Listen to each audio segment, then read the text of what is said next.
ವರದಕ್ಷಿಣೆ ಕಿರುಕುಳದಿಂದ ಉತ್ತರ ಪ್ರದೇಶದ ಗ್ರೇಟರ್ ನೋಯ್ಡಾದ ನಿಕ್ಕಿಯನ್ನ ಜೀವಂತವಾಗಿ ಸುಟ್ಟು ಹಾಕಿದ ಪ್ರಕರಣಕ್ಕೆ ಸಂಬಂಧಪಟ್ಟಂತೆ ನಿಕ್ಕಿಯನ್ನ ಸುಟ್ಟು ಕೊಲ್ಲೋಕೆ 1 ತಿಂಗಳ ಹಿಂದೆನೆ ಪ್ಲಾನ್ ರೆಡಿ ಆಗಿತ್ತಂತೆ.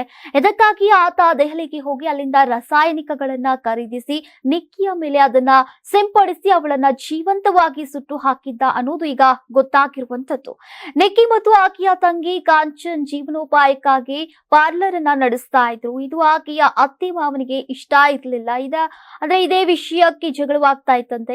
ಆಕೆಯ ಗಂಡ ವಿಪಿನ್ ಮತ್ತು ಅವನ ಸಹೋದರ ಯಾವುದೇ ಕೆಲಸವನ್ನ ಮಾಡ್ತಾ ಇರಲಿಲ್ಲ. ವಿಪಿನ್ ತನ್ನ ಹೆಂಡತಿ ನಿಕ್ಕಿ ಗಳಿಸಿರುವಂತಹ ಹಣವನ್ನ ಕದಿತಾ ಇದ್ದ ಅನ್ನೋದು ಈಗ ಪೊಲೀಸರ ತನಿಖೆಯಿಂದ ಗೊತ್ತಾಗಿದೆ. 84ರಿಂದ 50 kg ಬಂದೆ. ಆಮೇಲೂ ಸಣ್ಣಗೆ ಫಿಟ್ ಆಗಿದ್ದೀನಿ. ಅದಕ್ಕೆ ನಾನು ಯೂಸ್ ಮಾಡ್ತಾ ಇರೋದು ಜೀನಿ ಸ್ಲಿಮ್. ಸಣ್ಣ ಆಗಕ್ಕೆ ಜೀನಿ ಸ್ಲಿಮ್ ಯೂಸ್ ಮಾಡದೆ ಹೆಲ್ದಿನೂ ಅದೇ. ನೀವು ಸಣ್ಣ ಆಗ್ಬೇಕಾ, ಹೆಲ್ದಿ ಆಗ್ಬೇಕಾ? ಹಾಗಿದ್ರೆ ಜೀನಿ ಸ್ಲಿಮ್ ಯೂಸ್ ಮಾಡಿ. ಸಣ್ಣ ಆಗೋದಕ್ಕೆ ಯಾವುದೋ ಪ್ರಾಡಕ್ಟ್ ಹೇಳ್ತಾ ಇದ್ದಾಳೆ, ಏನಾದರೂ ಸೈಡ್ ಎಫೆಕ್ಟ್ಸ್ ಇದೆ ಅಂತ ಯೋಚನೆ ಮಾಡ್ತಾ ಇದ್ದೀರಾ? ಖಂಡಿತ ಇಲ್ಲ. ಯಾಕಂದ್ರೆ ಇದು ಕೆಮಿಕಲ್ ಫ್ರೀ. ಸಣ್ಣ ಆಗಬೇಕು ಅಂದರೆ ಜೀನಿ ಸ್ಲಿಮ್ ಯೂಸ್ ಮಾಡಿ. ಹೆಚ್ಚಿನ ಮಾಹಿತಿಗೆ ಕೆಳಗೆ ಡಿಸ್ಪ್ಲೇ ಆಗ್ತಿರೋ ನಂಬರ್ಗೆ ಕಾಲ್ ಮಾಡಿ.